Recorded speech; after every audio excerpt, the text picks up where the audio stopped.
Hello, everybody. Welcome back to Keeping Me Up podcast. With you, as always, is Shane. So, if you're one of the few people who are kept up all night for good reasons, the reason is probably sex. Of course, if you're one of the unlucky people, you might be up because you're stressing about sex. So, today's topic is, you guessed it, 90 Day Fiance. I'm kidding. It's about sex. So, we're going to welcome my good friend Nicole Keimer to the show. Nicole, the audience of one can see you now. Thank you, whoever you are out there. Nicole is the creator of the Let's Talk About Real Sex Instagram page. And we're going to talk about what that is and why it's important and all her trials and tribulations with that. So, Nicole, welcome to the show. Hi, thanks for having me. Who's your friend back there? The dog burrowing into the pillow behind me. What's her name? Star Fox with the Nintendo game. She looked up at you when you said her name. Yeah. Star Fox. Anyway. Truth be told, I've played the Nintendo game or heard of it, but I like the name. Cool. So tell us about your Instagram page. Let's talk about real sex. How did it come about? Well, first, I feel like I have to start and say that the page doesn't exist anymore, so that if anyone right now is searching for it, there's a reason you can't find it, and we'll go into why the page doesn't exist anymore. But when it did exist, it is basically, it draws on like Post Secret and Humans of New York, and basically I would interview people about their sex lives, and then I would take an excerpt of our conversation and post it to Instagram with a photo of them. So I would take photos of people. Some people were okay with having their face. Some people were not. It was fine. Like, either way was fine. But I went the route of the Polaroids, like the Instax film, for a few reasons. But one of the main ones is just we have this very overly filtered society at this point, and people are using a lot of Facetune, people are getting a lot of plastic surgery, people are taking 200 versions of a photo and then choosing the right one to pick and post. And I wanted to eliminate all of that, since I think, a lot of people do the same thing in general when talking about their sex lives. So people are not honest about their sex lives. They want to make it sound like they're either having more sex than they are, or things are going better than they are, or any sort of conflict or problems or insecurities or vulnerabilities are all kind of kept inside. So we create this version of sex that is not real, and you combine that with the oversaturation of porn. So you get this very distorted idea of what sex is or is supposed to be. That combined with how people are putting up photos of themselves, it's now a distorted version of what people are or what they're supposed to look like naturally. And so I wanted to combine the visual medium to what was being talked about, which is that more raw and honest aspect of sex. Why is this important to you?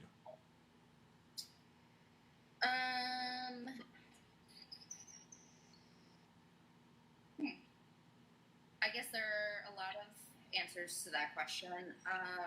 To start, I worked with Post Secret for 8 years, so... You have a tattoo, correct? Yeah, I do. That's why I'm wearing this today. This, I can't twist my arm enough.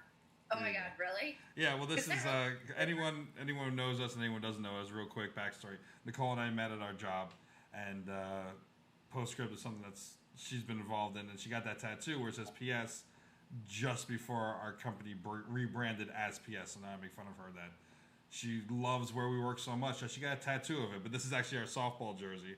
So I was like, oh, Nicole's going to be on the show. I'm going to wear my PS. She'll have her PS, and we'll be PSing together.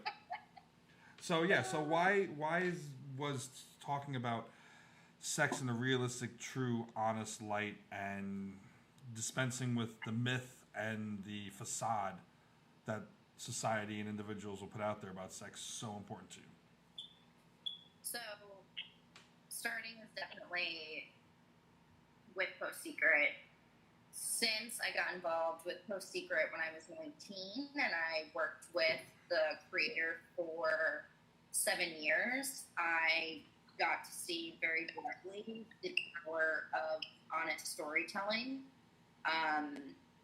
To the point that when Brandon Stanton for Humans of New York came along, I had already seen that model work in terms of positively impacting people's lives and helping people build connection. Mm-hmm. So that was definitely the start, the foundation. And then, as I got older and had more experiences, it became very clear to me that sex there's a lot of things that we talk about now that we never used to talk about, which is great.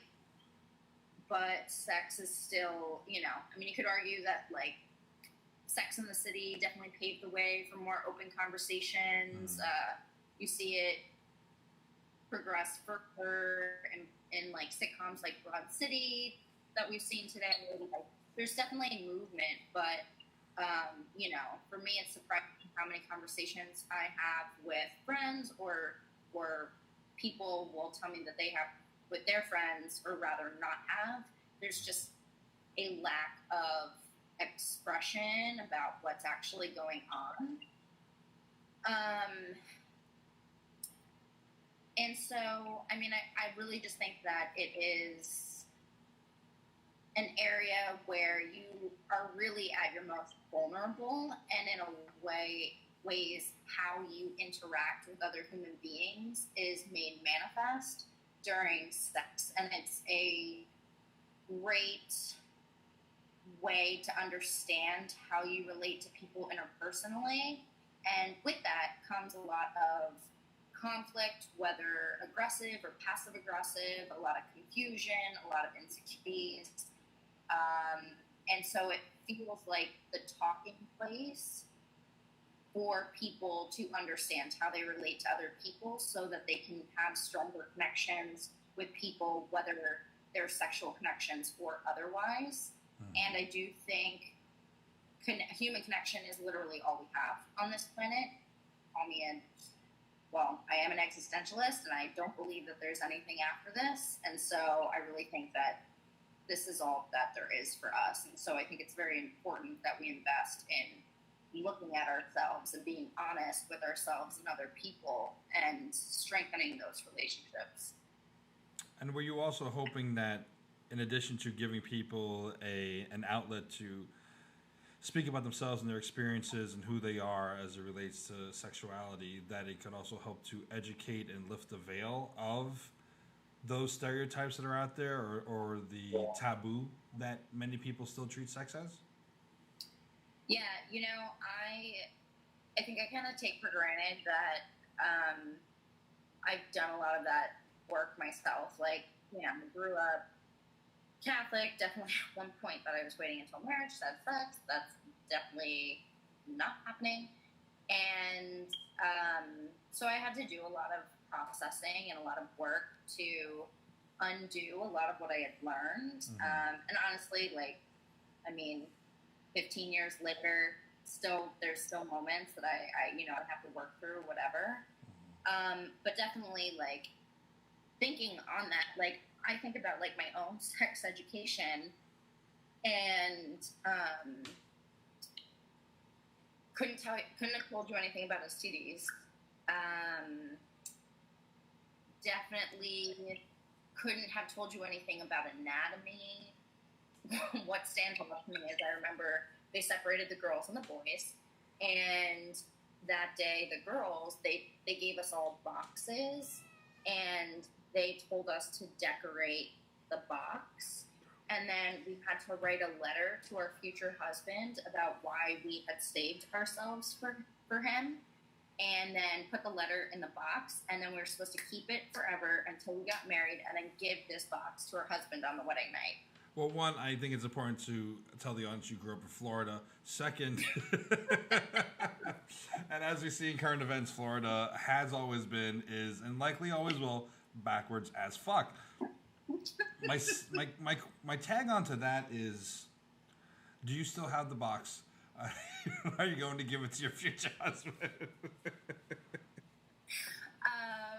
No, I don't have the box. And you know what? I'm really disappointed that I don't. I remember so strongly that we were asked to do that. Mm-hmm. My gut tells me that maybe I never wrote a letter, but like I am so curious to know if I did write a letter and what I did with the box, because I would love to read how fucking twisted that note had to have been now. And just like, I feel like it also would have been like giving me PTSD, but whatever. Were you kind of aware of how ridiculous that was at the time? Was there something, even if it was just subconscious, that you can recognize now? Or were you kind of so ingrained into that system of thought because of your surroundings that it just seemed natural at the time? There were two things that stood out to me as ridiculous. Honestly, like, for me, what had pulled the thread in terms of, like, unraveling my tie to Catholicism in general was, like, sexism and how that kept popping up. Mm-hmm. So I would say that what came up for me was it wasn't because it was ridiculous because it related to sex, because I totally didn't know fucking anything. Well, actually, that's not true. I can actually think of one thing that I also thought was ridiculous. But the first two things were related to sexism. So, like, I remember asking our teacher, I was like, what if he slept with other people? And I, like, waited, and, you know, like, he got to do it, I didn't. And she was just like, I mean, you know, that happens, and you'll still be so grateful that, like, you saved yourself for him. And I was like, nah. Right. You're like, nah. And we used to get all the things about, like, how we should, and this is exact wording, help our brothers in Christ by covering up so that we did not tempt them with what we were wearing. And I remember being like, well, that's bullshit. Like, that's super sexist. So it was like, it wasn't that it was, you know, like, I had no concept of how that intersected with sexuality. It was just like, fuck you, I'm going to do whatever a dude is doing. So, like, you know. But the one thing that I did actually remember thinking was ridiculous is, you know, you pretty much accept as a Catholic you can do, like, anything but have sex. And sex at that point was defined as penis and vagina. And I remember finding out that this, like, one kid in my school was having anal sex. And I remember being like, okay, that seems like that shouldn't be allowed. I'm not quite sure how that's okay. Because, like, that seems like it's more of an advanced level. So I'm not doing that. So you inherently knew. You instinctually knew. Yeah. I was just like, I don't know about this. So. So, yeah, it was ingrained in you very early on, the double standard and sheer bullshit that goes along with sex education. I mean, for me, in not going to Catholic school and being in a more, dare I say, liberal environment in New York, because, you know, in the 80s and 90s, by the time the 90s came along, at least my high school, there was a lot of sex education as far as posters around, because I grew up in the Bronx. The fact that I don't have any children that are well into their 20s by now is kind of a fucking miracle. So everyone was having kids, everyone was getting pregnant. It was just the norm, and it wasn't about trying to keep anyone abstinent or anything like that. It was just a kind of education, but still the education itself was pretty bland and pretty just limiting in what they told you, to the point where, as better prepared as we probably were for certain things, it was more like, this will ruin your life. Don't have sex. If you're going to have sex, your parents have to sign so you can get condoms free from the school. And it's everyone's responsibility to have a condom. So I guess it was very liberal, and I'm thankful for that. but it wasn't. We didn't go into great depth as far as like what sexuality meant and how you can process these feelings. It was just kind of like, well, don't do it, but if you're gonna do it, wrap it up, and then it's gonna ruin your life if you get pregnant. So it was very like kind of apocalyptic almost for us in the sense of like, that's it, life's over. The next 20 years of your life, when you're 15 years old, you're not gonna be able to do it. And there was one poster that had a baby and I think a father, so it was sexist in that way as far as like saying that the father is the one providing, which, you know, I'd say of all the people I knew in high school who got pregnant, women, as far as women goes, I'd say about half the fathers stuck around and half didn't. And some are still married or together to this day, God bless them, or just bless them in general. But the poster was a father with his wallet out that was empty with his baby in his hands. And I knew one cat who was like, it said something like a baby costs, I don't know, it's just like 96, 97. It's going to say, baby costs $600 a week or whatever. And he just looks at him and goes, great, I got $2. And he walks away, but his girlfriend was expecting. So it was kind of like, it was just kind of like, you're screwed because you're an idiot. So again, it didn't go into the nuance of sex and what the responsibility actually is and connection should be and the psychology and the emotion behind it. But of course, it was better than the sheer propaganda and beating over the head with the pulpit that you had to go through when you were a child. I don't know. How did you come to process that as you got older? Oh, God.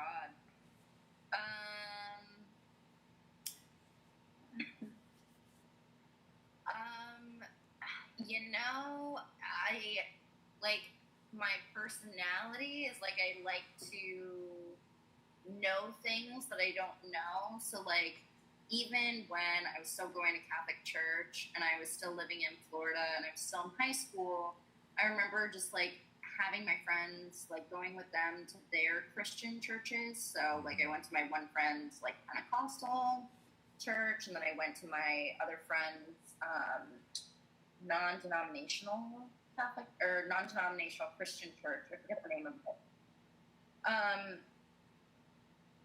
But yeah, so it was like, I don't know. I just like kind of always like to have firsthand experience something they don't know. Mm-hmm. And so then I moved from Florida to the Northeast, which is already going to like set the stage for being exposed to different things and different ideas. And I just like threw myself into it. I'm like, I've never been to a sex party before. I want to know what that's like. Went to a sex party. I've never had a threesome before. I want to know what that's like. Had a threesome. Like, it was like, I've never been to a sex shop before, go to a sex shop. Like, it was like, and half of it, or even most of the time, it was like information gathering almost. So it was like the first time I went to a sex party, I didn't have sex. And it was like, I'm just going to like sit and observe and watch and just like see what's up. Was this in Florida or New York? Oh my God, it was in New York. I don't even, if I were to find it in Florida, I don't know where to look. What was that? You broke up there for a second. What? Sorry, you broke up. Your audio broke up for a second. What were you saying about Florida? Oh. I said no, I would have no idea how I met in Florida. But now that you've mentioned that, I want to see. I want to see. Well, Christmas time. I feel like there could be like an alligator there. There would be like, I don't know, some crazy shit going on there. I feel like I would go, definitely not participate in anything. Maybe go undercover and just like watch and leave. Well, now there might be a COVID party, so you never know. Watch out. True. All right, so now you're an adult. You've moved to New York. You probably pretty quickly realized how full of shit the upbringing was as far as how the church treated sex and what your education was and how sexist it was. And now you come to the many years of growth in life and relationships and sex, and you create the page. Let's talk about real sex. Why the medium of Instagram, and was this something you intended to do for a while, or was it something that would just kind of overnight happened? Tell us about that. Why is boring to answer unless you are like in the digital marketing field, but at a top line level, Instagram provides the best results.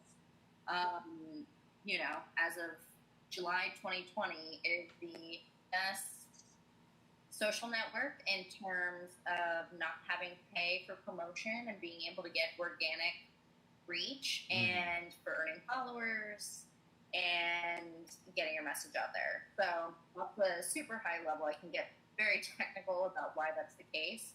But since I am a social media manager for a living, I mean, I do this for big brands. So it was like I wanted to do this approach for big brands. Couldn't get sign off because it's touchy or whatever. It's not even touchy. It's just like explicit. And so actually I was just like talking to my therapist about it because I had written out this whole content strategy for this, and I really just wanted a big brand to take it on. Obviously a related brand.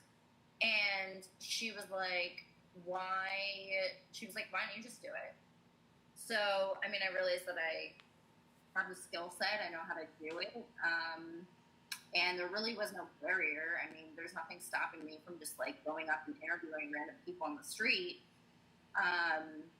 So I decided to just do it. And I would say I got to do it for about a year and a half. Maybe about a year of like content that was actually public. Before getting shut down, I had literally just crossed 10,000 followers when I got shut down. So that was super frustrating because I was hoping that obviously this would build up into a big page. And, I have like over 300 interviews, like definitely have the content, and people are really responding to it. Like I even had somebody, the account got shut down by Instagram in January, and literally 3 days ago, I had somebody DM me, and they found my name in an interview, a random interview I did online, and they tracked down my personal Instagram, and they were like, that page was so great, like, why doesn't it exist anymore? And I was like, wow, I know that you had to do a lot of legwork to find me because, there's no SEO presence yet. So I feel like I can say that it definitely was making an impact on people. And, obviously over time, I would have hoped that it would have grown to do that more. We'll get more into the particulars of why you were shut down, how that process went, and so on and so forth. What was it like the first interview or the first few interviews that you did for the page? Did you feel excited, confident, a little nervous, unsure that you were touching on the right beats to make the story, to bring out the best story from that person, to make it engaging on the page? Tell us what that felt like.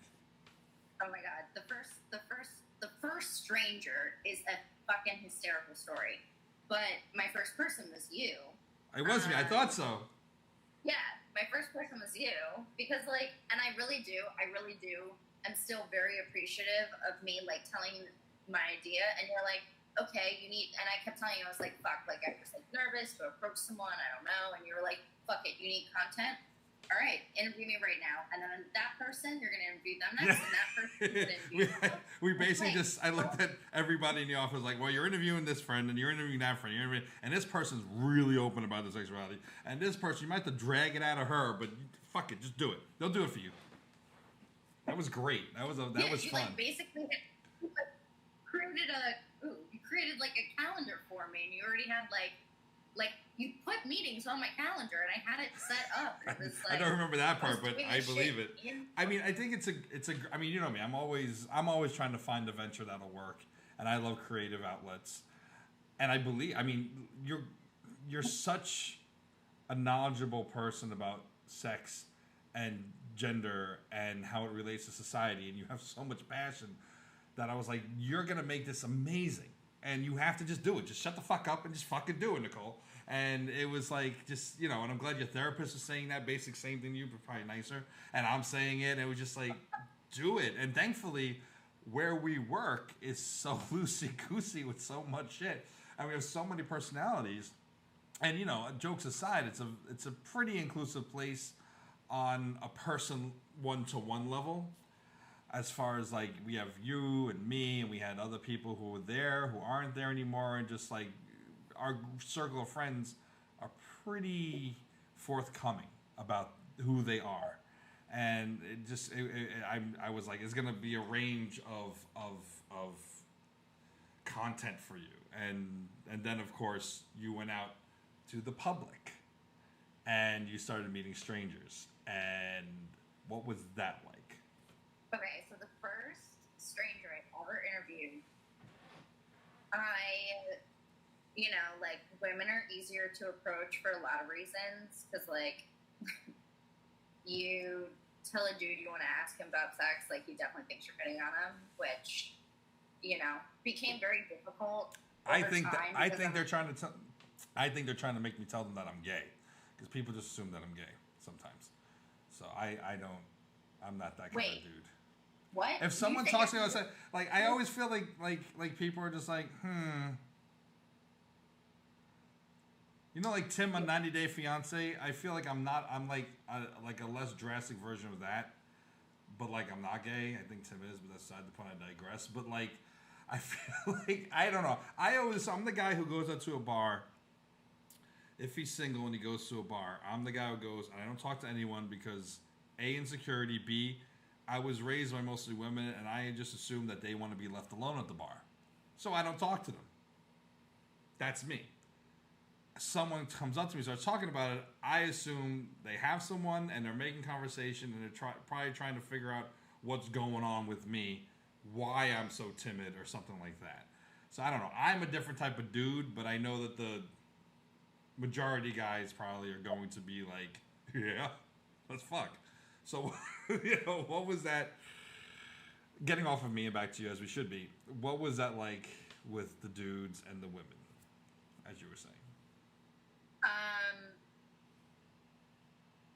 Honestly, now that you said that, that's super interesting. Like, what was interesting was I started interviewing people, like, right after Me Too came out, and then it was like, I was even more conscious of approaching guys, because, like, I want to think I'm trying to them in something. So I had to, like, alter my elevator pitch a little bit to be like, hey, this is just an account there's no opinion, there is bias, there is no purpose is wrong, but there's no political leaning to this page, there's no agenda, that's the fucking word I'm looking for, agenda. So then I started to interview guys who were older, because younger guys were more aware of Me Too, and then fortunately that went away.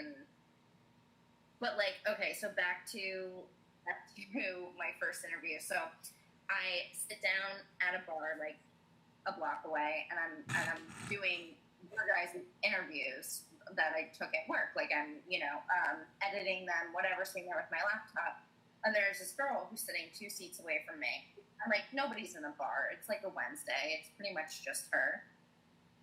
And I'm like, okay, you're going to have to do this sometime. This girl's sitting here alone.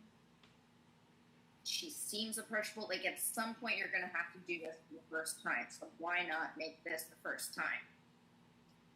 So I'm just like, hey, I know this sounds weird. Can I ask you about your sex life? And she's like, yeah. So we start talking, and it turns out that she is bi, like, definitely leans more towards women. And we have all these conversations about her hooking up with women. And we get to the end of the interview, and I forget, I think I was like, it was for you, like, my name's Nicole, and she says her name, and I'm like, oh my God, you dated my ex-girlfriend. And I was like, oh my God, you know Kate? And she's like, yeah. And I was like, oh my God, we have slept the same person. So she must have had a pretty unique name for you to remember it, or was it that her stories kind of rang true? It was a unique name. Yeah. So, and then, like, I mean, I had seen photos of her, so it was, like, just the combination, like, it all of a sudden just, like, I was like, oh, my God, like, I cannot believe that my first interview is a sex partner of my ex-sex partner. You're like Kevin Bacon. It's like 6 Degrees of Nicole. Terrifying. Yeah. So, yeah, and then that got real weird, and then, of course, I got a angry text from my ex afterwards being like, how dare you fucking talk to her? And I was like, you don't, I had no idea. Know. Yeah. Right. But was she cool with letting you publish it though? Or was she like, nah, after that? She let me publish it. She doesn't have her face published. And so she was also there because she was sleeping with the bartender. And so she was just hanging out waiting for him to get off his shift. Naturally. Yeah. So, yeah, no, she let me publish it. Like, she and I had perfectly normal interaction, and I knew she was immediately going to text my ex, and I knew I was going to hear from my ex, and sure enough, I did. Because, yeah, I mean, there was a lot of... My ex and I had a lot of fights about this particular person for a lot of reasons that I won't go into, but... So it was really ironic that I was now sitting down with this person because I had a lot of opinions about this person and their relationship. So I imagine putting myself in your shoes. If that happened to me, I would look at it one of two ways, maybe both. One, all right, this is not meant to be. What the actual fuck? Why me? Which I'm sure ran through your head at some point, knowing how your thought process is sometimes. But the other part of me would almost go, fuck, this is personal. This is real sex. This is meant to be. And, like, this is the universe letting me know, like, you're doing something right, Nicole. Like, was it one of those two, both of them, neither, other things? Tell me about that. I mean, so there's definitely a lot of scenarios where it would have been challenging, but fortunately, I had processed through all my feelings with that act. So there was no like jealousy or like, you know, anything that cropped up with that. Mm-hmm. But in terms of like universe, like I don't believe in signs, but I did walk out and I was like, Jesus, well, ironic. I was like, Jesus.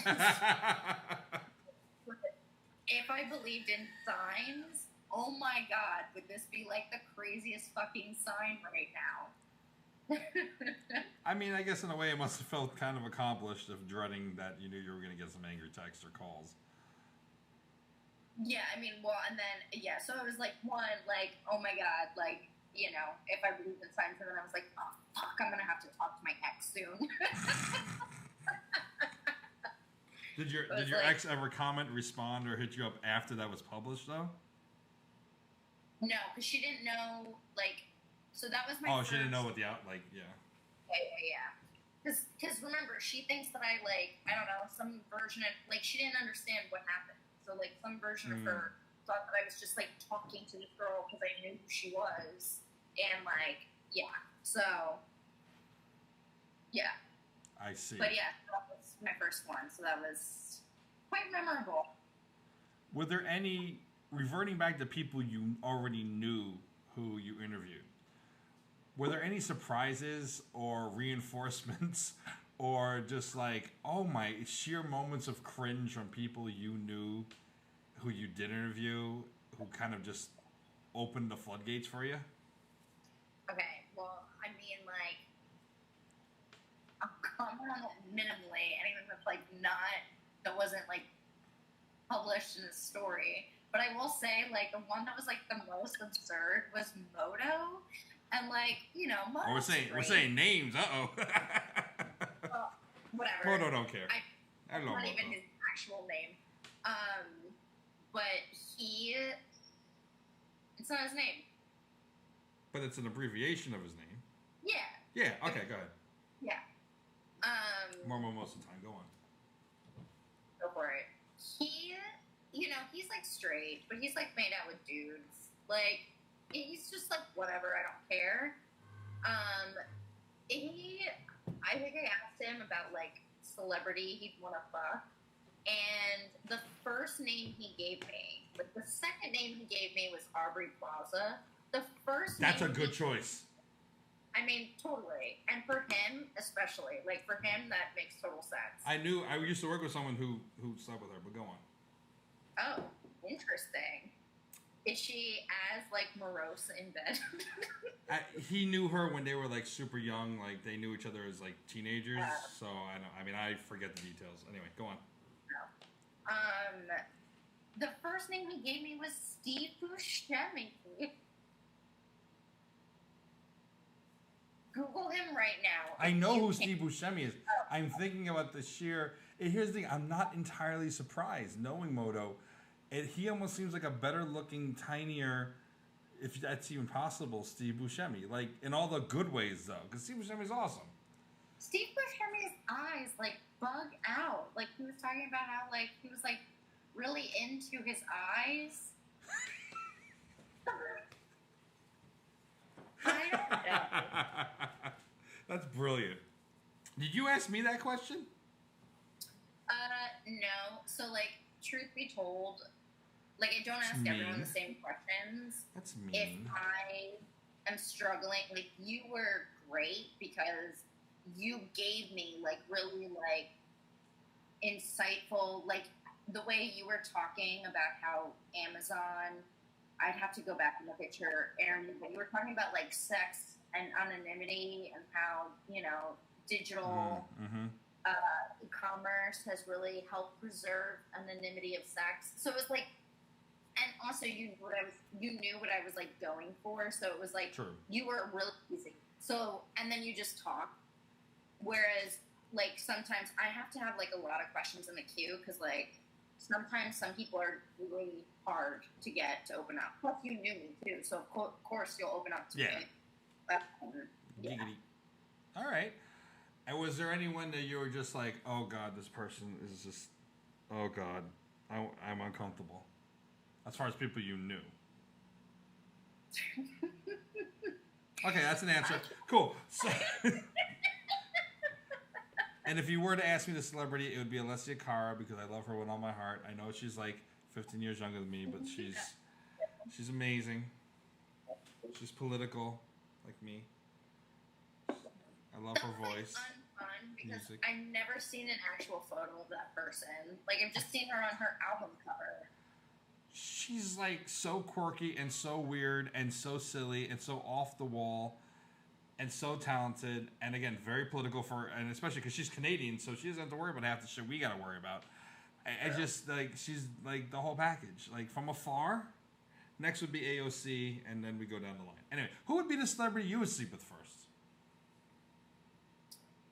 Sometimes it's funny, people would turn my questions back around on me, and I was never prepared for it. Like, ones that come off the top of my head, so, like, Cara Delevingne. I've always been obsessed with her. Who's that? She's the Victoria's Secret model who came out as bisexual. I don't pay attention to models. You'd recognize her if you saw her Probably. photo. Yeah, probably. Channing Tatum. Matt McGrory from Orange is the New Black. Which, side note, he's going through this whole thing right now. Who's that from an Orange? He's the who gets Daya pregnant.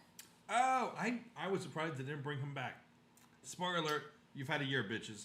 Like, I was very surprised he didn't come back. So he's going through this super interesting thing right now where I follow him on social media, and so basically he, like, has recently been talking about how he was going through this intense workout regime when he was obviously, like, acting, and how restrictive it was and how insane it was making him. And finally, he's like, so right now, he's letting that all go. And he's like, I'm not going to mold myself to these beauty standards anymore, particularly like Hollywood's beauty standards, which, he is in Hollywood. So, like, he looks great, but he's, not quote unquote Hollywood standards now. He's not throwing himself out. Yeah. Yeah, so he is like being very outspoken about like beauty standards and just like, you know, not being like body positivity and all that. So well, I know you're all about that, so that makes you love him even more. Exactly. You know what's interesting? I had my friend Gina on Saturday night, and it was like Battle of the Nerds. We were talking about DC versus Marvel, blah blah. And we were talking about the new Batman, Robert Pattinson, and he's saying the same thing. He's like, I refuse to buff up to play Batman, which I'm like, you're playing Batman, bitch. Go to the fucking gym. But he's like, James Dean didn't have to buff up. Marlon Brando didn't have to buff up. I don't have to buff up either. And like, again, you're playing Batman. You need to buff up. It's for the role. But I do like that's. I think it's great that there's like a movement going on, not just for women but for men as well, to say, hey, all body types are fine and desirable and okay. If you're skinny, you're chunky, you're fat, you're voluptuous, you're worked out, it's all good. I do appreciate that, and I know that definitely speaks. That's right up your alley as far as having crushes go. Yeah. Although, yeah, that bugs me about Robert Pattinson though, because like, yeah, the role is that of a dude who's super capable. Like that would be like, what's his name, Chris Hemsworth, not bulking up for Thor. I mean, you're meant to be the world's strongest man, so yeah, you have to like. That's Robert Downey could get away with it because he's in a fucking suit in it. He's Iron Man. It's not about his body; it's about his brain and his armor. Like Captain America, Thor, Batman, Superman, you gotta hit the iron. You know, I could play the Penguin though with my hitting the fridge. So I have ready for you. Do you want to talk about? I can bring up on screen some of your stories that you actually put out there and some of the interactions you had. So, is there one you'd like to feature first? Well, one question. When you pull this up on the screen, am I going to be able to see it or no? You won't be able to see it, but our audience will. Okay, cool. So then let me make sure that I am along with you on my own screen. I feel like let's ease people in. I like to, you know, you move us along the spectrum of things you may have never heard before. Do the therapist. It starts with their genitals are not a thing. That's the first one I have up. My nails. And here we are. Their genitals are not a thing. Sweet. Little girls are encouraged to engage with. So we don't have to read the whole thing, but you want to tell me the story behind this? Okay, cool. So first off, to start, for anybody listening, some of my content is housed at letstalkaboutrealsex.com. So you can go here to read the full stories. It's not all my interviews. I'm working slowly on getting them all up. But, yeah, it's a place you can visit for now. So this guy, he was great. He's a sex therapist, and I met up with him in the Village. He's a influencer on Instagram. At the time, he had like 50K followers, so I just DM'd him, and I was like, hey, you're in New York, I'm in New York, you want to grab coffee, and I'll talk to you about sex. And he's like, yeah, sure. Which was great. Like, it was always so surprising. Like, there were a few times I would reach out to people with followings, and I'd be like, hey, you know, like, there's this guy who started a sex club in New York, and I DM'd him, and I was like, hey, can I interview you about your sex club?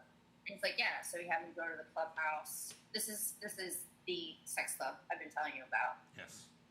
Yeah. And he, you know, it's like 11 a.m. I walk in. It's like, you want some weed? And then he like talks to me. And we just like sit on the cloud. And I'm like, I can't have weed. I gotta go to the office. And I'll be a waste case. I was like, but I'm like sitting. You'll be like everybody else at the office. True. But like, you've never seen me stoned. I cannot function. I haven't. Cannot. Yeah. No, I don't get stoned. I mean, Oxy when I had back surgery, but that was it. No. Hannah wants to talk about her real sex life. What's going on, Hannah? What's happening in your world? I don't know. She's bitching. Anyway, go on about Zachary Quinto Jr. Oh my God, yes, he really does look like that. We have his picture up right now. Yeah, he was great because he's a sex therapist, so he has a lot of insight into more than obviously the average person, and he himself is gay, and what's really interesting is like he'll post about his own sex life. Not like explicitly, but like he'll just like post a bunch of memes and thoughts that indicate a bit about his personality, which is a little bit of a side tangent. But what I think is really interesting in 2020 is that therapists have social media profiles that, you know, are part of their personality, which is like, and I asked him about this because I'm like, isn't this strange? Because therapy is all about keeping up the wall and not knowing anything about the person. But apparently some people really prefer that, and it makes them connect with their therapist more. So I think that like millennials are actually going to end up redefining therapy just like every fucking thing else. So, you know, I mean, just off topic real quick, I can agree with that because I had a therapist from 2007 to like 2011 or 12, and it didn't become a full out friendship or anything like that, but like I would see her like now husband picking her up after work. I saw her get into a fight with him once in the train station. She was still like just graduating because it was like a program, a clinic that people got like field hours with and whatnot. And then she became a full therapist, and she was doing like all her different residencies, and it was a little bit more of that kind of bond and shared thing. So I can see why it's kind of gearing towards that, especially when you're talking about things as personal and real as sex and relationships and whatnot. Did you like it more that way? She was the best therapist I ever had. I've had some really terrible ones that just when I was a teenager figured my mother was sick and dying, and so he must be suicidal. Let's lock him up. I've had ones that were like, oh, just put him on, you know, Ritalin. Not Ritalin. Sorry, Prozac or Paxil or something like that. Just medicate them. And I've had ones that were really tried hard, ones that missed the boat completely, but she was phenomenal. And I think I was her longest patient for a good long time, and I think that kind of familiarity really helped me grow. And I do think it helped her hone her abilities as a therapist. I think it was a mutually beneficial relationship, yeah. I was very lucky. She was amazing. If she wasn't up in like Connecticut now, I'd still be going to her. See, like well, side note, with everything being remote right now, you could feasibly go back. Like nobody's walking into her office right now, so that's a really good point. That's a good point. I'm gonna look into that. I've had a therapist before who, I mean, she got way too close, and so, you know, when I hear about this stuff, I feel uneasy, but that's just because my own experience. Like, I don't know if I mentioned this to you before, but it was like she, you know, her office was in her home, and one time she like let her daughter come in, so I met her daughter. Her on and off partner came in once, so I met him, and like she'd be really late. So like one time she had me come for a 9 p.m. appointment. And so I'm standing at the door, and it's 9:15, and she walks down the street, clearly in tears. And she's like, oh, I forgot about our appointment. I'll be right with you. Oh. He goes inside, 30 minutes later, comes out, still obviously has been crying. And I'm like, and then we got to a place where, like, I would talk for an hour, and then she'd be like, okay, now let me tell you what's going on with me, and literally would talk to me for an hour. Oh, that's extreme. Never got like that with my therapist. No, I think, like, so for me, I just get uneasy because I'm like, oh, the slippery slope, but, like, so this woman, so I had to break up with her, which was horrible, because I don't really like confrontation, which was, like, part of the whole therapy thing, and So, you know, I told her, I was like, listen, this isn't working. Like, we're talking about you as much as we're talking about me, and I'm paying, and you're making my money. And she was like, listen, and this is what she said. She was like, listen, we can either never talk again, ever, or you can keep seeing me, or you can stop seeing me and we can get coffee sometimes. And I'm like, yeah. So. Oh, wow. I told her I didn't want to see her. She goes, no, you think about it. You get back to me. And then literally she was like, I'll call you in 5 days for an answer. calls me in 5 days, and I was like, yeah, my answer's still the same. And she, like, goes in on me, trying to guilt trip me. It was bizarre. And she's, like, 60. Yeah. Yeah.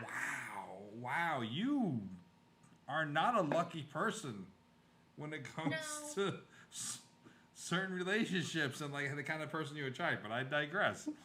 Wow, that's that definitely. I think that's an extreme that does not need to happen. I feel like that. I'm sorry that happened to you. Like, my experience was great, but like that, no. Yeah, no, I remember distinctly one time I was, like, talking about, like, dealing with some body image shit, and she was like, yeah, let me tell you, I've been dealing with X, Y, and Z about my body image. And I was like, what is this session? That's really weird. I think the closest my therapist and I got, as far as, like, I only caught glimpses of her because like seeing her outside of, like, the immediate office and both taking the train afterwards. She would try to hang back, but then sometimes trains don't come. Right. And but I mean, like, we were both Mets fans. I know that, and obviously I knew she was a student when I first started seeing her, and she graduated and she was getting a residency. And she did ask about, like, because she was doing a residency in the Bronx at a psychiatric hospital. And she did ask my opinion because she knew I came from the Bronx and whatnot. But, like, it wasn't, I don't know. It never got into this, like, uncomfortable territory. It definitely crossed the line with certain things. Like, she even came to one of my, like, film premieres and whatnot. But, yeah, I guess it crossed the line, but it was never to that extent. God, Nicole, that's... Man, I'm sorry, man. I'm sorry. That's fine. And, like, I haven't seen her in 6 years, but, like, a year ago, and I haven't heard from her in 6 years. Like, I have a new therapist, and she's wonderful and whatever. A year ago, she randomly liked a Venmo payment I made to a friend for drinks. And I'm wait. She's following you on Venmo? Or you paid her through Venmo? So. Did you pay her through Venmo? No. Venmo didn't even exist when I was seeing her. Wow. Like 2015. Yeah, no, real fucking weird. So it means she's still thinking about me 5 years later, and I'm like, what? You know, you're pretty unforgettable, Nicole. I will say that. You are that. Yeah, sure. All right, so going back into their genitals are not a thing little girls are encouraged to engage with. Is there anything more you want to say about that particular one? Yeah, so, I mean, he was just super insightful overall. In addition to what he said about how people interact with him on his social media as his clients. But, yeah, you know, I liked that he was able to point out just that, you know, we already know that women have it different when it comes to sex. So, like, you know, particularly his line where he talks about how, like, little girls aren't encouraged to engage, whereas little boys are. So he's like, you know, little kids, boys are, like, having sword fights, but, like, girls are not, like, you know, doing things with their vaginas the same way that little boys, but it's not even sexual. They're just, like, flinging it at each other. I never had a sword fight. Maybe you don't remember it. Maybe you were that young. No, I know I never did. I would remember that. I had a friend who used to swipe Metro cards up people's asses, but that was about it. He'd pull in your pants, swipe a Metro card when they first came out. Interesting. I can tell you that little girls, I mean, I guess I can't speak for all little girls, but I feel like they're not doing that either. Swiping Metro cards in their vaginas? Or their butts. I mean, jokes aside, yeah, I feel like, I mean, for me, that's a little, I don't know, that's something I'll definitely bring up with some of my friends to ask if they've had it, because my friends and I are pretty much of an open book, and we riff on each other for everything, but we're also very open about everything. And I know I'm a little bit more free with my sexuality and things that I like that they're like, dude, what the fuck? But I don't know. I there's a lot of dudes I just don't know that had that. A lot of people I know, I do know of gentlemen who had sword fights and were kind of very free with exposing themselves to other boys that, you know, not the stereotype, but turned out to have be homosexual or bisexual or fluid, the ones that I know that I at least know of that they've told me about that they are straight or living as a straight person, quote unquote, didn't. So that's interesting. I mean, do you think? And it's just weird because I know how very passionate you are about women's issues and what the woman, lack of a better term, female experience is, for lack of more eloquency on my part. Was it unique to hear a man speak about this particular topic? I mean, it was like, he's getting this all from his female client, so it was like, it didn't feel off base. Mm-hmm. Like, at least sword fight thing in particular, obviously, I don't know anything about that. His like main point was just like, your genitals are external and mine are internal. So like growing up, I was never like, what's this thing? It was just like, yeah. I wasn't like discovering a new part of my body when I was like a little kid because, True. And it wasn't like doing things on its own without me. It's like, I don't know. Yeah. It's just like there. I don't see it. What is like, that? Yeah, that's fascinating. I've never even thought about that. Like, I know as boys, like, while I didn't do sword fights, like, from a very young age, from preschool to kindergarten to first grade, like, the stream of a boy is incredible. Like, the power that comes out of a pee-pee is incredible. So, like, we're all there, and we don't know to just unzip our flies till a later age, at least in the 80s. And I might be, like, aging myself here. But we would pull down our pants, if the urinal was here, we'd back up 10 feet. And it'd be, I felt like 10 feet. It's probably 5 feet. And it'd be like, and we're all out there with our pee-pee. It's just like, and like, it's just a part of life. And we look, oh, you got it too. You got it too. And that was it. But like, it was embraced. Where like, I don't know if even just the sheer dynamics of the fact that y'all got to be in a stall, hidden away. Is that almost like do you feel like maybe that's a metaphor for society of like, you guys are like behind the scenes, hidden away. You have to sit down. No one can see it. You keep your legs together kind of thing. And whereas men, it's just like, well, it's easy. It's out, Do you feel like that's almost, I don't know. I feel like that's a metaphor for how society has treated for the majority of human existence, women's sexuality and their private parts. What do you think? I've never thought about it. I mean, the one thing that comes to mind, so now I'm like reevaluating. I will say I definitely had no experiences like under the age of 13.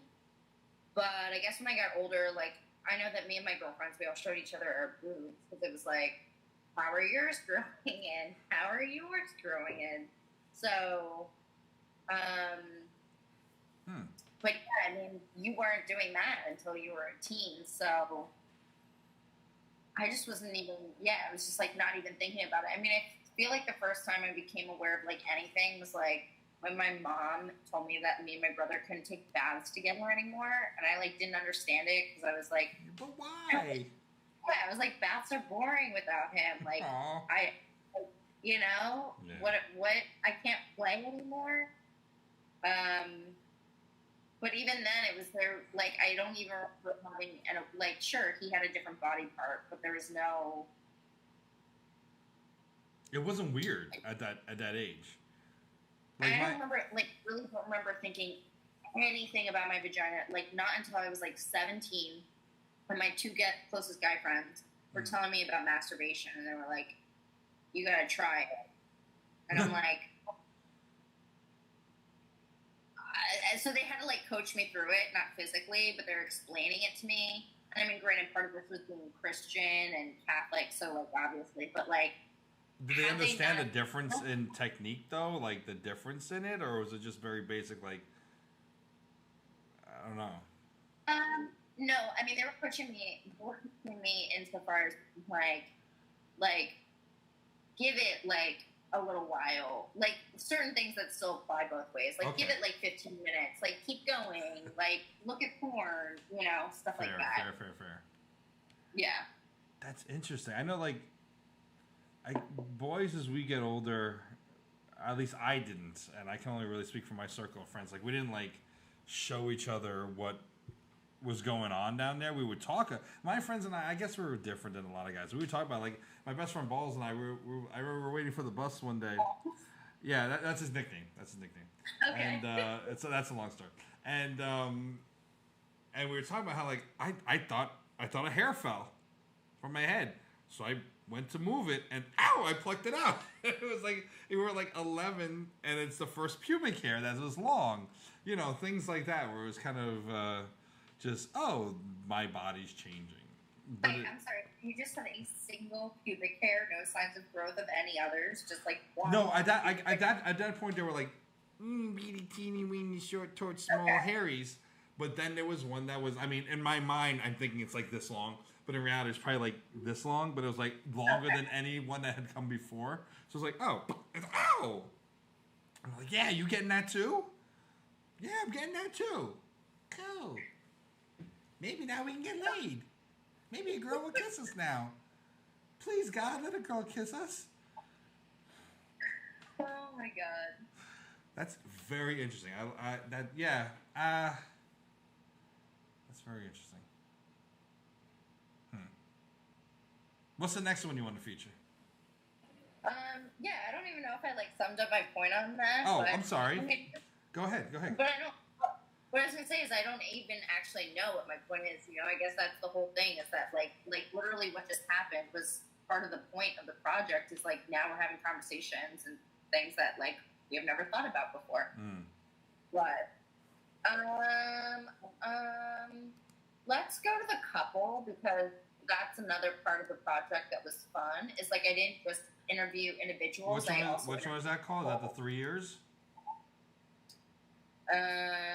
No, it's like I'm homeless.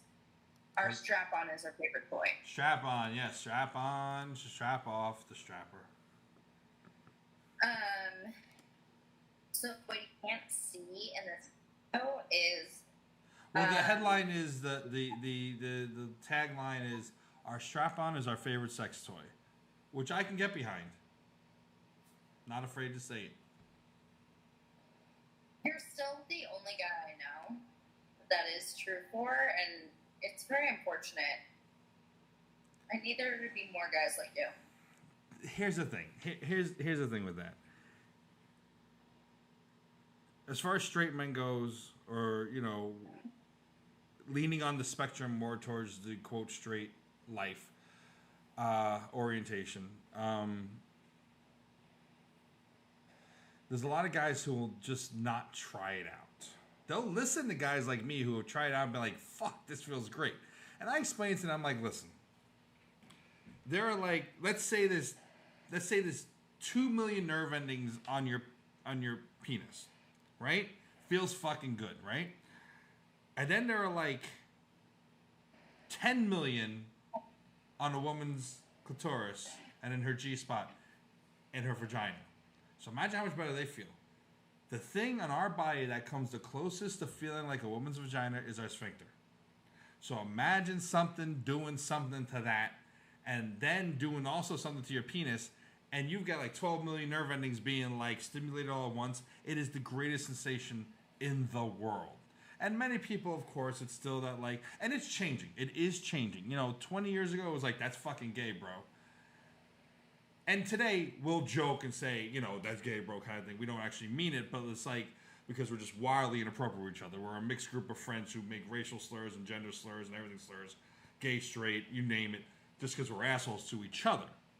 But in reality, that narrative has changed because society, for all its issues now, the narrative is changing to know that it is not just gay, bro. It is not just this or that. It is undefined, it is fluid, it is different. And so now it's just the hang-up that's inherently there from back in the day when it was gay, bro.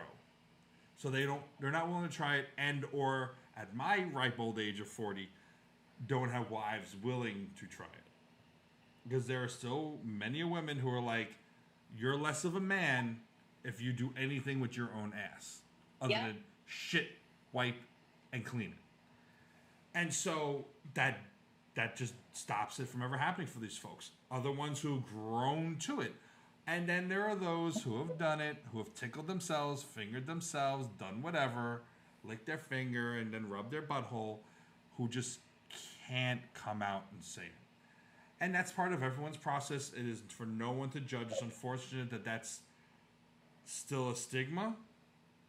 But there are many straight men who, or mostly straight men, who have done it, desire it, but will never speak openly about it, at least not for the foreseeable future. But they're there. You know they're there. I know they're there. We're preachers to the choir, and we all know y'all are out there. It's okay. Ass play is fun as fuck. Ronnie the limo driver, Howard Stern, let him be the model. He's 70 years old, and he's still getting strapped on by his girlfriend. It's amazing. It's amazing. Howard Stern? Yeah, Howard Stern's limo driver, Ronnie the limo driver, who is now an on-air personality in the show. He's like 7 years old, and he's always giving his fucked up sex tips. He's 70. He's got the libido of a 25-year-old man. He's got a wife or a fiance that's like 30 years younger than him, and they fuck nonstop. And he comes up with new inventive sex positions, and he's like, he talks like this, yeah, yeah. And then she put the strap on, and she fucked me right in the ass, and I came like 3 times, yeah. And it's true. It's out there, and I advocate this to all my male friends. Some balls to this one to that one. Anal play is some of the greatest euphoria you will ever feel in a purely sexual way. I digress. Back to your stories. Well, I would add one other note to that, which is, and if you're one of those dudes who wants to try it out with a strap on, hit me up. Because that's on my to-do list. Nicole's number is 555 5555. So tell me about this couple, Princess and Daddy. Ooh, Daddy. She called him Daddy? Yeah. So what you can't see is Princess is on a leash. It's kind of hidden, but if you like look closely at her neck, she's wearing a collar. Oh, let me get to the picture. Oh yeah. This was at oh wait, they're a lesbian couple? I don't know how Daddy identifies, if I'm honest with you. What, Daddy is the one with the whip, I'm assuming? So, yes. They identified themselves as Daddy and Princess. I don't know how Daddy identifies. So, anyway, and I don't know if it was it was just for that day, so what Princess told me, I asked if I could interview them, and Princess was like, Daddy decides if I can talk or not. And so basically what they explained to me is that was the rule, that when Princess wears the lead, Daddy makes all the decisions. So I don't know what their dynamic is like when she's not wearing the collar, but basically since she was wearing the collar, Daddy had to give her permission to talk. So well, that's the BDSM world, which I'm not really well versed in, but I see in the log of it all, this is my daddy and also my husband. We've been together for 4 years now, and we are about to get married in September. BDSM is a part of our relationship. It is what brought us together. Daddy said, that was Princess. Daddy says, right now she's my princess. Today I said, okay, babe, you're going to be sub today, so I'm mostly in control.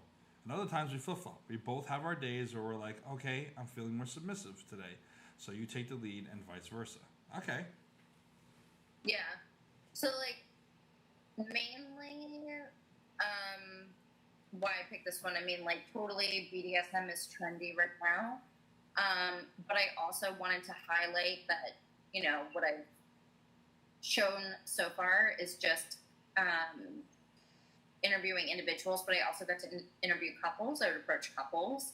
And so I think that also added a layer of interesting complexity to this. It wasn't just interviewing single people, and some couples, I would ask them and you could see both of them get super nervous, especially because going up to them, I have no idea how long they've been together.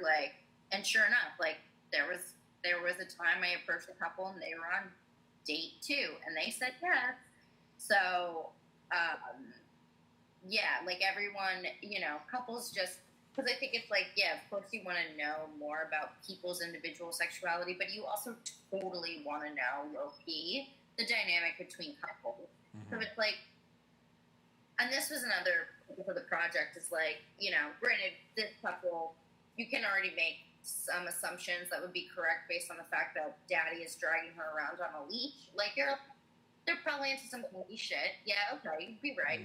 Mm-hmm. But in general, it's like, I mean, at least I know I do it. Like, whenever I see a couple, I'm always, like, imagining what they're like, you know, what their sex life is, you know? And so I think that, I'm sure not everyone does that, but I'm sure enough people do, that it taps into this voyeurism to be able to see, like, what is the dynamic like between these two people, and it kind of checks some of your judgments and associations. And same with individuals, too, where you're like, oh, particularly if mainstream media, to kind of go back to that body image conversation that we've done briefly, but if mainstream media is telling you that if you don't look X, Y, and Z way, like, you're not going to be having sex, and then you see someone who doesn't look X, Y, or Z way talking about all the sex they're having, it checks your judgments and gives you a reality check and disrupts that mainstream media messaging, which is, for me, a super important part of this whole thing. Mm-hmm. So, yes, that was mainly what I wanted to highlight with this one. All right. Moving on to... let's go with, I dedicated 3 years to being asexual. Wait, you cut out. What was that? I dedicated 3 years to being asexual. Yes. Oh, shit. There we go. The reason I picked this one is because there's a lot of ways that sexuality happens, and sometimes sexuality is homosexuality. So, you know, as a disclaimer, some people had commented when I posted this one that asexuality is not something you do temporarily. It's it's your identity. So, you know, whether that is or isn't the case, or how this person identifies, whatever, I recognize that there is some complexity there. Not for me to say, because I don't know. But from what this person told me, you know, I'm particularly showcasing this story because I think that, like, we just saw a couple and someone on a leash, and I think that some people may think, like, oh my god, the project is like so it's for people who are like really kinky or really crazy or do things that I've never heard of. That's not really what I'm going for. Mm-hmm. I'm going for literally all experiences. So this is a person who chose not to have sex for a period of time, and they talk about how they were channeling their sexual energy into creating fetish wear. But particularly, you know, they just talk about, like, yeah, I just didn't want to be having sex. I have also interviewed someone who has my backstory, Catholic, and is waiting for marriage until to have sex. You know, and that's where she's at, and that's what she's doing. Like you can be religious and be having that experience, that philosophy. Like, I don't care. Like, there's literally no agenda to the type of content I'm getting. Everyone has a relationship with sexuality, even if it is asexuality. And so all I'm trying to do is just share different experiences so people can become more knowledgeable about what else is out there. Because the reality is, like, let's say you are comfortable talking about sex.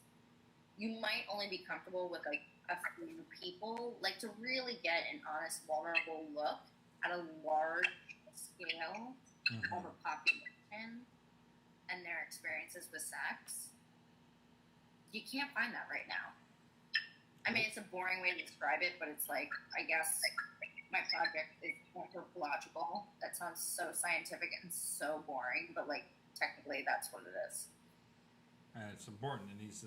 We need an outlet like this. We need something to showcase that honesty. And You said it. You can't find it. What's the next one you'd like to feature, Nicole?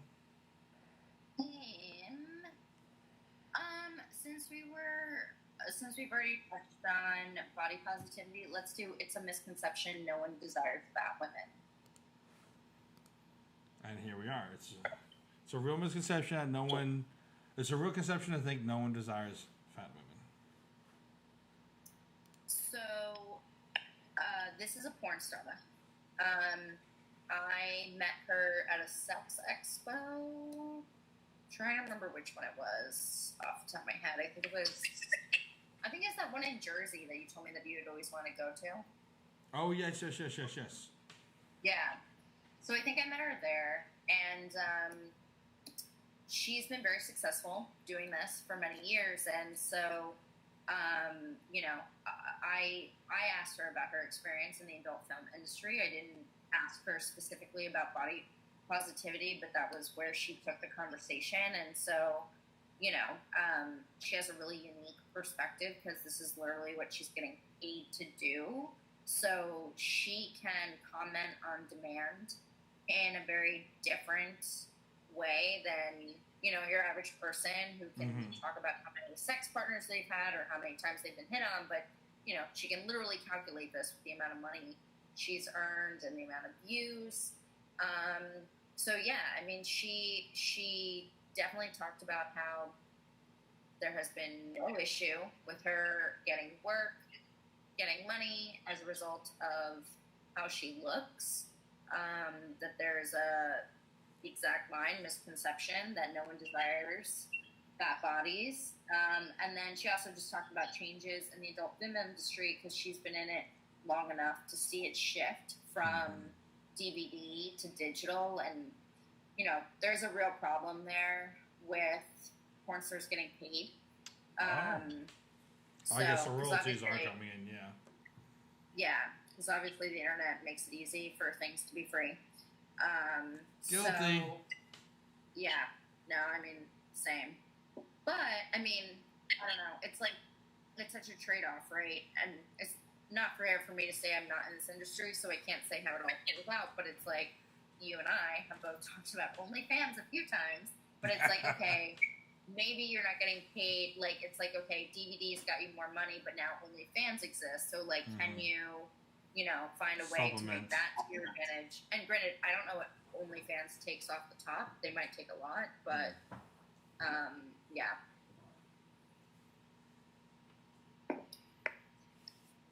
Next one? Next one. That's what you asked me, right? Yes, I did. Okay. Sex with SpongeBob because it's funny. Yeah, I was hoping for that one. So this is, just so everyone knows, this is pre-confirmation that SpongeBob is gay. Oh, yes, 1,000%. Like, some of them, like... Wait, that...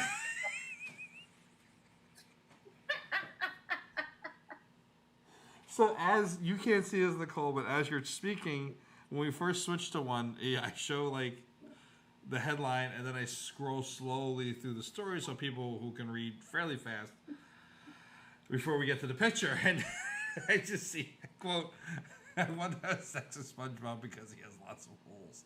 And then it's just a picture. And it's a fabulous picture.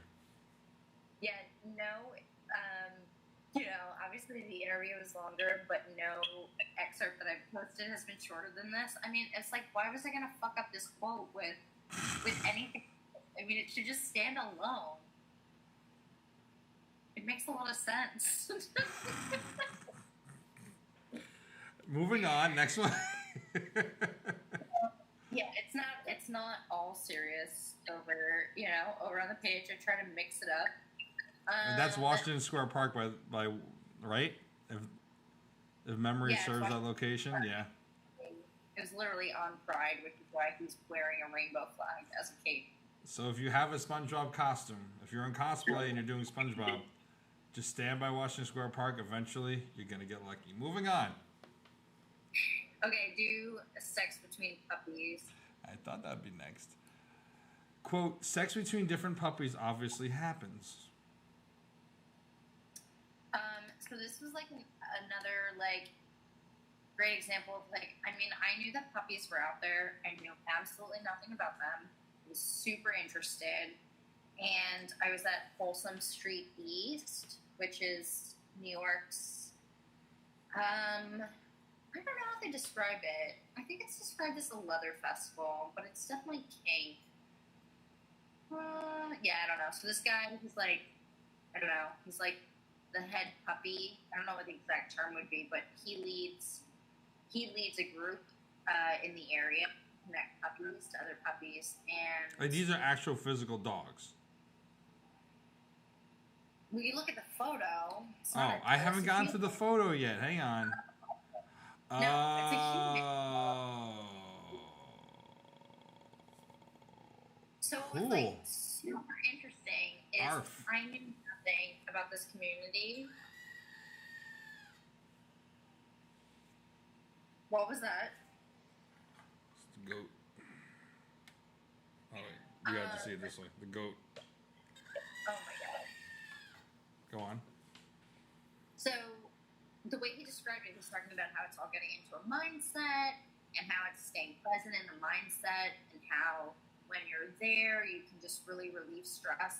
And I gotta say, everything that he described about being present in the moment and embodying a puppy and just ignoring everything else, honestly, it sounded like meditation. So it was like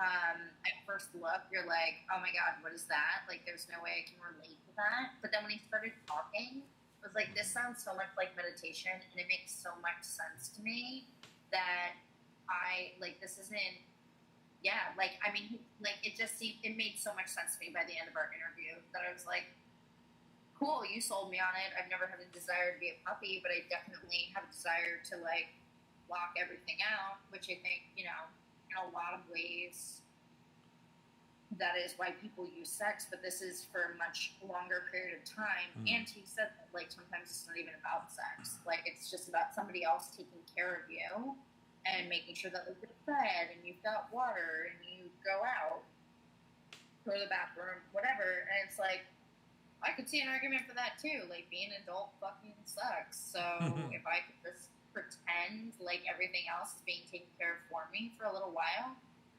Now there's going to be a large segment, probably the majority of the population that would see this, hear about it, learn about it, see it on My Strange Addiction, whatever it might be, and say these people need mental help. These people are turning something they're missing in their lives into a sexual fetish and or a lifestyle that is detrimental to their overall well-being in life.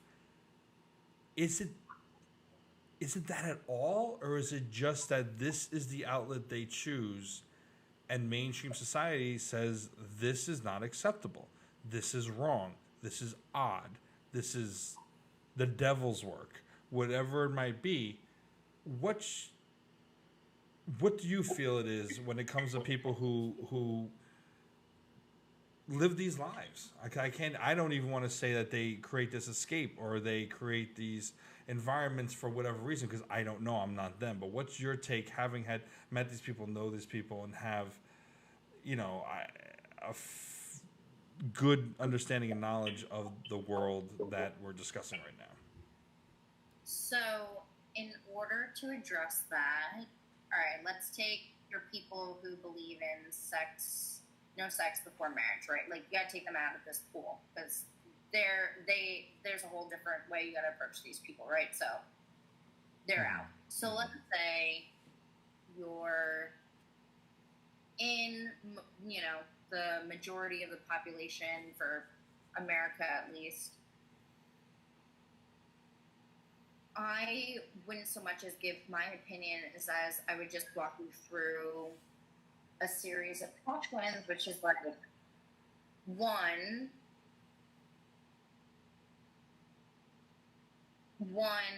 I guess, what is your discomfort with it? First, you'd sit with that, and if it is that it seems like some sort of unhealthy obsession, I would then go to 2, who is it harming?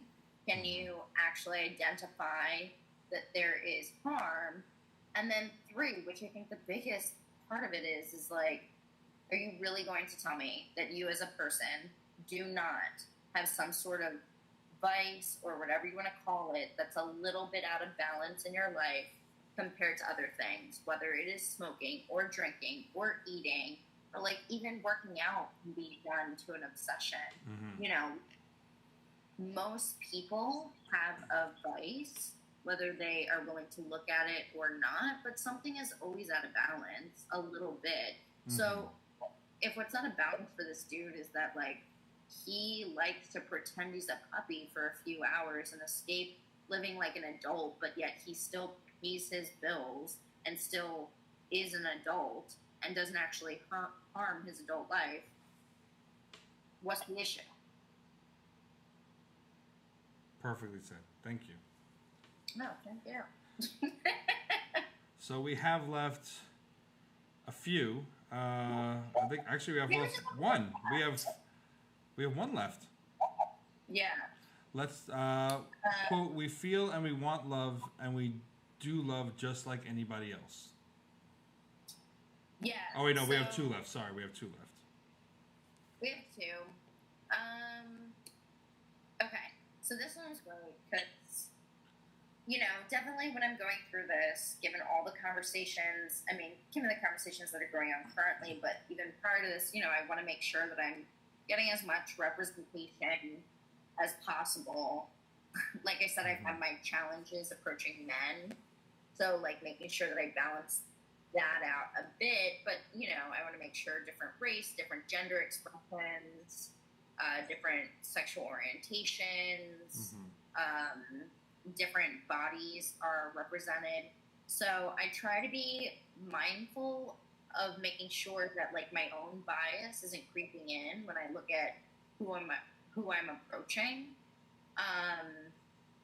So, you know, like this was another interview that I took at a sex expo, but it was in Brooklyn. So those places are great because you just get everyone and like everyone's willing to talk about sex and it just makes my job super easy. But this was great because, you know, this is like what I said about challenging people's perception about looking at a person and assuming you might have an idea about how much sex happening or what kind of sex they're having. This is a person who she has a partner, and she's also going to sex parties, and she's part of the party lifestyle. And like, I'd be willing to bet that a lot of people would make a lot of assumptions about her because she is disabled, and she says it herself that people make assumptions about her. But yeah, and you know, it doesn't stop her from going to the sex party community and being present. And you know, I think it's like really valuable to hear her story because again, there's just so many people who are not represented in the conversations we have around sex. Like, absolutely. So many people not represented. Absolutely, I think this actually reminds me of, you know, is my grandmother, my maternal grandmother. She was paraplegic. She was shot when she was 13. Had they had the medicine of today, she would have been, she probably would have been able to walk her whole life. And it's up for debate how she got shot. It's possible she tried to commit suicide because her father was very abusive from what I remember being told as a child. I don't know for sure, so I don't want to say for sure. But either way, she was paraplegic, and of course, you know, she was expected not to. You're paraplegic in the 40s. You're not going to 30s, 40s. You know, when she's an adult, you're never going to get married. You're never going to have kids. It's impossible if you have kids, and you're just going to live probably in a home eventually one day. And back then, there were especially very few ramps, very few access points for people who they were shunned. They were different. They were not even just different. They were freaks. And so, you know, my grandfather on my maternal side, for all his grouchiness, he was a grouch. He was like Oscar. And but he saw this woman at a USO show during World War II and asked her to dance, and no one had asked her to dance. And they hit it off, fell in love, fell out of love probably very quickly because he was a pain in the ass. But had a child when she shouldn't have been able to have a child, and eventually, it led to just complications with blood and pneumonia and whatnot. She passed away at the young age of 53. But that aside, she was able to live, quote, the normal life, whereas society told her she couldn't. And nowadays, fast forward 50, 60, 70 years, yeah, people in wheelchairs can, but we don't look at them as sexual creatures. People with cerebral palsy, such as this woman, we don't look at them as sexual creatures. If you do, it's like, ooh, what's wrong with you for taking advantage of something like that? Well, not all of them are being taken, terrible to say, but not everyone with a condition, and that's another horrible way to put it. But for my, again, lack of eloquence, someone living a life as she is not always at a disadvantage. They know who they are who they are, and they are firm and mature in who they are. Not everyone, but many of them. And it's beautiful that you featured this woman and her story. It's beautiful. And moving, I'm sorry, yes? I was just going to say last one. Yes, last one is the... let me just get to it. All right. Oh, shoot. Where is it? There it is. Sex post. Yes. Sex post baby is awesome. A baby changes your body forever in lots and lots of ways. Yeah. I mean, honestly, like, a lot of this is my own education too. I've been super curious about like postpartum sex. I don't know anything about it. My best friend just had a baby, so I don't think they're having sex again yet. So she'll be the next person I ask, but it's like I don't really have any purview into that. So this person was super interesting because they're pregnant and they're trans and they're working at Pleasure Trust, and Pleasure Trust gave them a career. Like, their biggest thing was that they were 9 months pregnant. Pleasure Trust gave them a job, which is crazy. Obviously, like, that doesn't happen. It's obviously illegal to discriminate against a woman, but you, like a person who, I don't know what the laws are if, like, I were to walk in 9 months pregnant, but I don't know. I would have to look it up. But obviously they can't, like, be like, are you going to have babies in your future? Like, that's illegal to ask. So the fact that Pleasure Trust did not do that to this person and gave them a job, they were really grateful and have really loved working with Pleasure Trust, which I met them at the Pleasure Trust booth. So it makes sense we were talking about that. But yeah, it was like super inspiring to hear them say that sex after baby was great. It's in a lot of ways like society is just like, yep, you're done. You have a kid, it's over. So it was just really nice to hear firsthand experience that it was very positive. And that narrative is incorrect, and that it does not mean that things are over. So, yeah, and then particularly, they were like, my hips were much more narrowly set before, and I couldn't do things like fisting, and now I can. Like, I learned that maybe there are some things that I've never done that I have to look forward to, so. That's amazing. So, how did it all fall apart? Trump. Huh? Trump. It's actually not incorrect.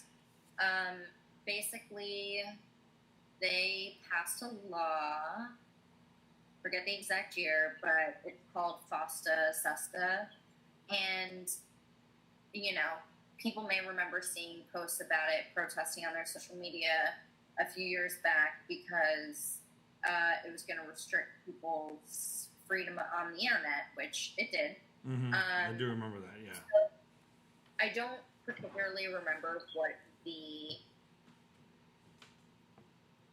main portion of the bill was, but the idea was to limit sex trafficking on the internet, which is also ironic given the fact that now everyone's talking about child trafficking, and it's years later, and it does not seem to be better. Or at the very least, it seems to be way more of a topic of conversation than it was before. And so essentially what this law did is that it made every website accountable for any potential sex trafficking that came out of it. So, like, you saw Craigslist get rid of its personal ads, personal ads. It was because of this law. You saw Tumblr get rid of porn. It was because of this law.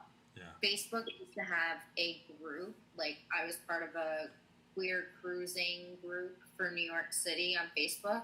They had to get rid of that. So basically what happened is it was like, okay, if anybody potentially could be trafficking sex off your website, like Craigslist was held accountable for the actions of its people, Facebook was held accountable, and Tumblr would be held accountable. So as a result, and honestly, I almost don't blame them, but like as a result, you've got these major websites just erring way on the side of caution because they don't want to get slammed by this law. And so as a result, anything with sex, Instagram shuts down. And so you'll see that there are definitely, like, you will go on Instagram and you will see things and be like, hey, wait, that doesn't make any sense. Yeah. Like, definitely. The fact that Pornhub has an Instagram account makes no sense to me. It's very frustrating. So obviously money talks. And you'll even see smaller accounts too. So like some accounts have figured out, so like there were certain hashtags I cannot use on posts because it'll get my account flagged and my account banned. Some people will write sex, but they'll put **X so that the algorithm doesn't read the word sex. I see. A lot of fat positive influencers will get their account shut down on account of sex, like if they post near nude photos. And this was something that I learned, but basically, you know, obviously Kim K and Miley Cyrus, they can post themselves naked, but in Facebook, this rule, and it's about the amount of skin showing. So obviously, if you're a bigger person, you have more skin showing. So that's how they shut you down. I had no idea. That's fucking ridiculous. Yeah. There's a rumor that if you do a Google search, you won't find any information about. There is a rumor that Victoria's Secret was part of developing the guidelines for that, so that obviously it would help their overall brand, I guess. I don't know. It's like a loose tie, and I don't know the validity of it, but... So a page like yours that had no corporate sponsors, no money backing it up, was there for to, in essence, educate the folks about sexuality and help people come to terms with it, with their own sexuality, and just learn about others and really open eyes and help make the world a little less judgmental. You didn't have a chance in hell. You didn't have a prayer, did you?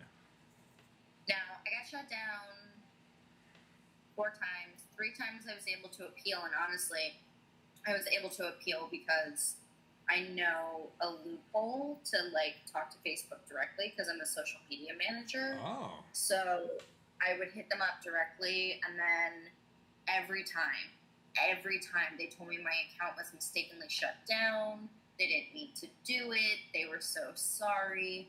Because I would say, like, listen, if something is wrong, tell me what the guidelines are that I can play within, and I'll play within that. And Facebook they were like, owns Instagram, just for everyone who doesn't know that, right? Yeah. Okay. And so they'd be like, oh no. They'd be like, oh no, just kidding. You were shut down by mistake. So I'm like, okay. So then each time I would get shut down, I would send a screenshot of the email from a rep that said you were shut down by mistake. And I'm like, hey. And the last time I was shut down was in January, and I sent email after email, contact after contact. Like, I mean, it's now July. I have not been able to get it back, and basically I've been told that it's not coming back. No reason. I can guess the reason.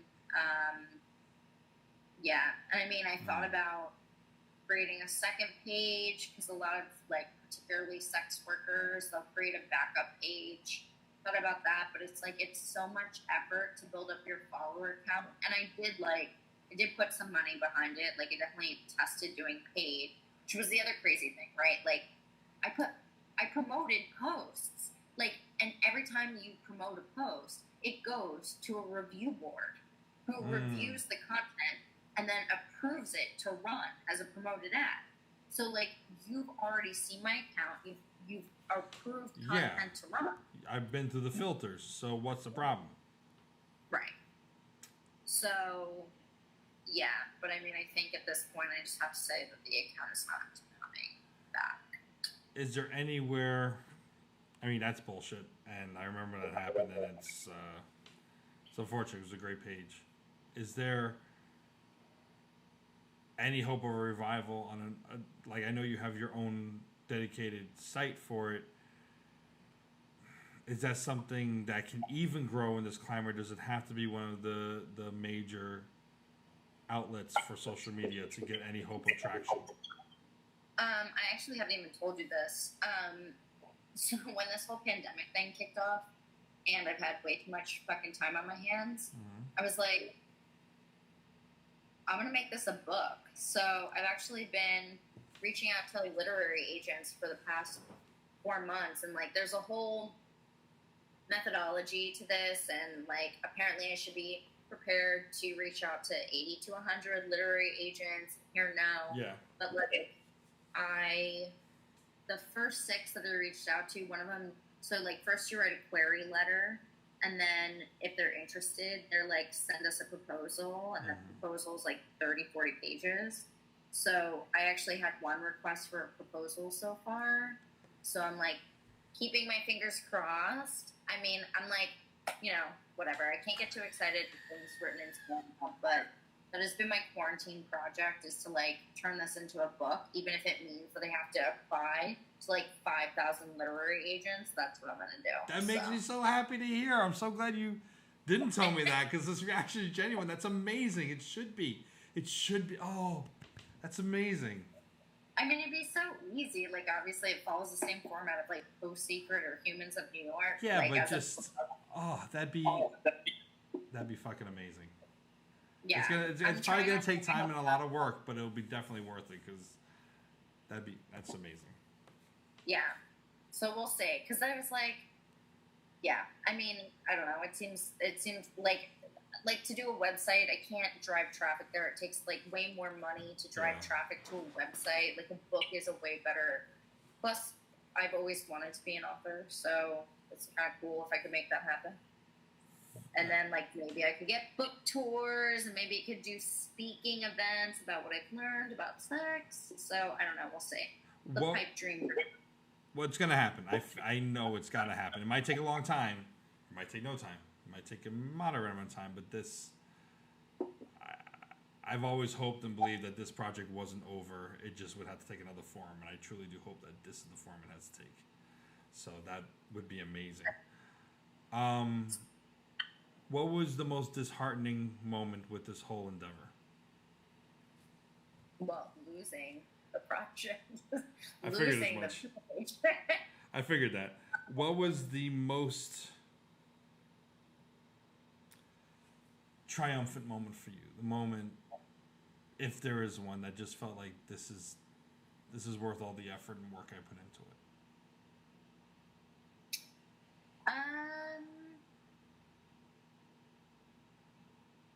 I mean, I guess I wouldn't say it's, like, one moment, but that constant stream of feedback with people who were, like, you know, really interested in the content. And I wanted to keep it to personal interviews, but I would get a lot of people reaching out via email wanting to be interviewed, and that was really validating. It felt like you know, like they had something they wanted to share, and oftentimes when they did, they would tell me about how liberating it felt. And, you know, I mean, my goal ultimately was always to build it up to be a large enough community so that when you share your story, there's so many other people commenting that are like, you're not alone. And honestly, like, it would be cool if it also turned into a dating app or network where it's like you've already exposed your vulnerabilities and it can connect people so they can have more honest and real relationships. It's like, I mean, Tinder and like you're not getting anything off those. Like they're shallow as it gets. So it'd be great to have something that was the complete opposite of shallow, which might be like maybe it's a little too honest, but hey, let's give that a try. Who cares? Yeah. So, yeah. Yeah, so I guess no like specific one moment, but more just the steady stream of feedback that I was getting along the way. You feel proud that you help people?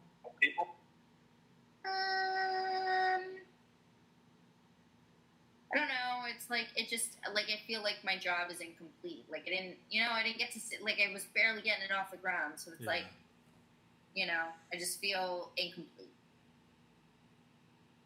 Well, hopefully, whatever next form this takes, you will be complete.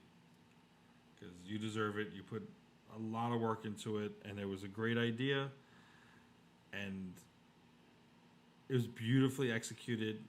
The style, the way you edited it to feature what was necessary and poignant from each interview you took.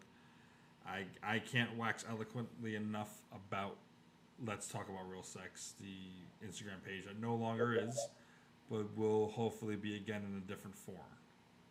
So I think, Thanks. You know, I think it was tremendous. Is there anything else you want to add? No, I think I got all my main points for now. For now, until next time. So I'm starting to. You ever watch Inside the Actor Studio back in the day?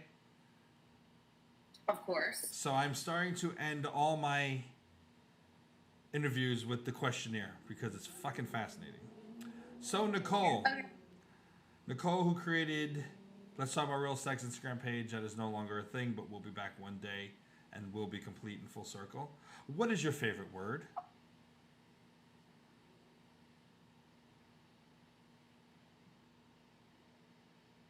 Oh my God, I don't know.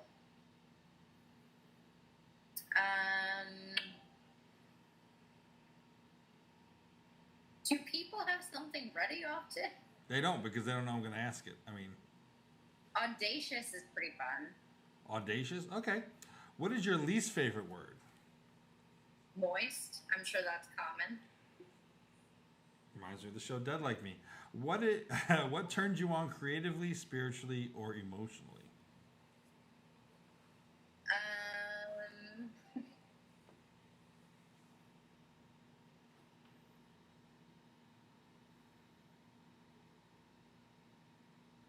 Like figuring out a person, like how they work, like connecting all the dots of a person and being like, yep, I get them now. What turned you off? I mean, a lot of things, but I feel like pick one. An inability to reason. What's your favorite curse word? Fuck. What sound or noise do you love? What do I love?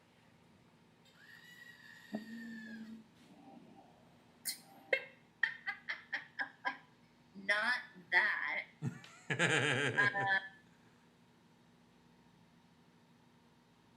Sound. I mean, a waterfall. It's pretty cliche, but a waterfall. I would never have picked you to say that. What sound or noise do you hate? Oh my God. Tearing felt. It really Tearing what? makes me uncomfortable. Tearing felt. Felt? Yeah. Is that felt. a noise you hear often? No, it's not, but it makes me so physically uncomfortable. Like, that's why I probably haven't heard it since, like, kindergarten, but it makes me so uncomfortable. Is it like that? No? I can't. Okay. Feel fine. What profession other than yours would you like to try? Being successful at this whole thing that we just talked about, so author and speaker. What profession would you never want to try? Lawyer, hands down. And finally, if God exists and heaven exists, what would you want to hear God say when you get to the pearly gates?